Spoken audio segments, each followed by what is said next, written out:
नमस्कार, मैं हूं मयूरिका और आप देख रहे हैं वीएनएम टीवी पर मनोमंथन। लोकसभा चुनाव 2024 के नतीजे आने के छठे दिन यानी रविवार 9 जून को प्रधानमंत्री नरेंद्र मोदी समेत 72 मंत्री शपथ ले चुके हैं।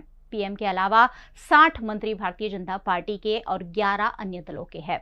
शपथ से पहले एनसीपी कैबिनेट मंत्री की मांग को लेकर सरकार में शामिल नहीं हुई। मोदी 3.0 पर गठबंधन का असर साफ दिख रहा है। लगातार तीसरी बार प्रधानमंत्री बनने वाले मोदी ने अपना सबसे बड़ा मंत्रिपरिषद बनाया है, जिसमें कुल 71 मंत्री है।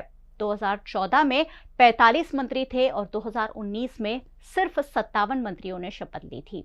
इस बार 30 कैबिनेट मंत्री है। 2014 में 23 कैबिनेट मंत्रियों ने शपथ ली थी, यानी कैबिनेट मंत्रियों की संख्या में 25% का इजाफा है। 5 कैबिनेट कुर्सियां गठबंधन को दी गई है। इनमें तेलुगु देशम पार्टी के नायडू, जेडीयू के लल्लन सिंह, हिंदुस्तान आवाम मोर्चा के जीतन राम मांझी, जेडीएस के एचडी कुमारस्वामी और एलजेपी-आर के चिराग पासवान शामिल है। सबसे ज्यादा उत्तर प्रदेश में 11 मंत्री बनाए गए हैं। पिछले साल के मुकाबले इस बार कैबिनेट से 36 मंत्रियों को जगह नहीं मिली है। कैबिनेट में इस बार 7 महिलाओं को शामिल किया गया है। पहले टर्म में 8 और दूसरे टर्म में 6 महिलाएं थी। सबसे युवा टीडीपी के राम मोहन नायडू और सबसे बुजुर्ग 79 ईयर्स के जीतन राम मांझी को कैबिनेट मंत्री बनाया गया है। इसके अलावा कैबिनेट में शुरू से भाजपा में रहे 41 लोगों को मंत्री बनाया गया। कांग्रेस या अन्य पार्टियों से भाजपा में आए 13 लोगों को भी मंत्रिमंडल में जगह मिली है। 4 ब्यूरोक्रेट्स भी मंत्री बने हैं। 7 राजनीतिक परिवार से आने वाले लोगों को भी मंत्रिमंडल में जगह मिली है। नरेंद्र मोदी प्रधानमंत्री पद की शपथ लेने के बाद ही तुरंत एक्शन में आ गए हैं। सोमवार सुबह प्रधानमंत्री कार्यालय पहुंचकर अपना कार्यकाल उन्होंने संभाल लिया और अपना पहला आदेश भी जारी किया। उन्होंने जिस पहली फाइल पर साइन किया वो किसानों को खुश करने वाला है। प्रधानमंत्री मोदी ने आज सोमवार को सबसे पहले किसान सम्मान निधि की 17वीं किस्त को मंजूरी दे दी है। इससे 9 करोड़ से अधिक किसानों को फायदा होगा और करीब 20,000 करोड़ रुपए बांटे जाएंगे। किसान सम्मान निधि की फाइल पर सबसे पहले हस्ताक्षर कर पीएम ने यह संदेश देने की कोशिश की है कि उनकी सरकार सबसे पहले किसानों की चिंता करती है। वैसे किसानों के साथ पिछले महीने, पिछले सालों देश में क्या हुआ ये सबने देखा है, लेकिन इस फाइल पर हस्ताक्षर करने के बाद प्रधानमंत्री ने इसकी पूरी क्रेडिट लेनी चाहिए। उन्होंने कहा कि हमारी सरकार किसान कल्याण के लिए पूरी तरह प्रतिबद्ध है।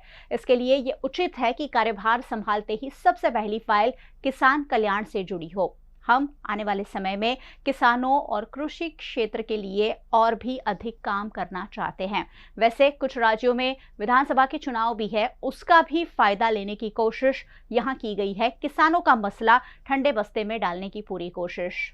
मोदी 3.0 की पहली कैबिनेट बैठक भी आज आयोजित की गई। इसमें सभी कैबिनेट मंत्री शामिल हुए।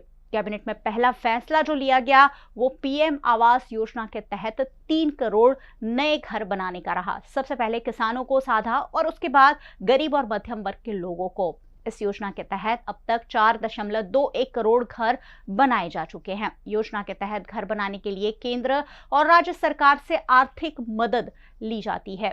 मोदी 3.0 की पहली कैबिनेट बैठक आज सोमवार को पीएम आवास पर हुई और सभी कैबिनेट मंत्री इसमें शामिल हुए। अब यहां थोड़ा सा मनोमंथन तो बनता ही है।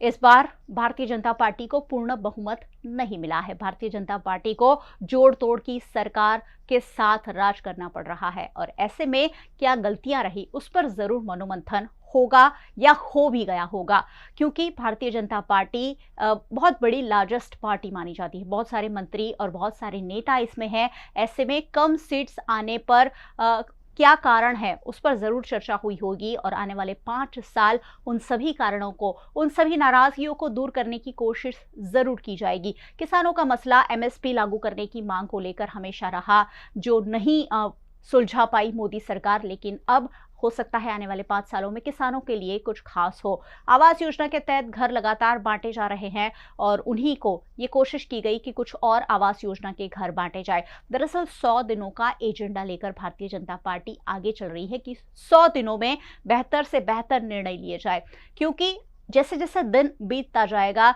जो गठबंधन वाली सरकार है उसके सहयोगी दल है वो भी हावी होते जाएंगे। विपक्ष जो है वो भी इस बार मजबूत है, विपक्ष भी अपनी बातें मनवाने के लिए आगे आता रहेगा। ऐसे में मोदी सरकार जल्द से जल्द सारे निर्णय कर लेना चाहती है। वहीं मोदी कैबिनेट में जगह नहीं मिलने से अजित पवार गुट की एनसीपी की नाराजगी के बाद एकनाथ शिंदे गुट की शिवसेना की भी नाराजगी सामने आ रही है। पार्टी के चीफ व्हिप श्रीरंग बारने ने भी कहा कि हम कैबिनेट में जगह की उम्मीद कर रहे थे। चिराग पासवान के 5 सांसद है, मांझी के 1 ही सांसद है, जेडीएस के 2 सांसद है, फिर भी उन्हें 1 कैबिनेट मंत्रालय मिला है। फिर 7 लोकसभा सीट मिलने के बावजूद शिवसेना को सिर्फ 1 राज्य मंत्री स्वतंत्र प्रभार का ही क्यों दिया गया। एनसीपी महाराष्ट्र में पहले ही अपनी नाराजगी जाहिर कर चुकी थी और उसके बाद अब शिवसेना का जो शिंदे गुट है, शिवसेना के जो 2 हिस्से भारतीय जनता पार्टी ने करवाए थे उसमें से एक हिस्सा जो शिंदे गुट का है जो भारतीय जनता पार्टी के साथ है, उन्होंने भी अपनी नाराजगी खुलकर जाहिर की। ये तो खैर होना ही था कि मंत्रालय बांटने के बाद अलग अलग जो नाराजगियां हैं वो सामने आनी ही थी और यही दल आने वाले कुछ दिनों में या कुछ महीनों में हो सकता है कि एनडीए सरकार पर, मोदी सरकार पर कहीं ना कहीं भारी पड़ जाए।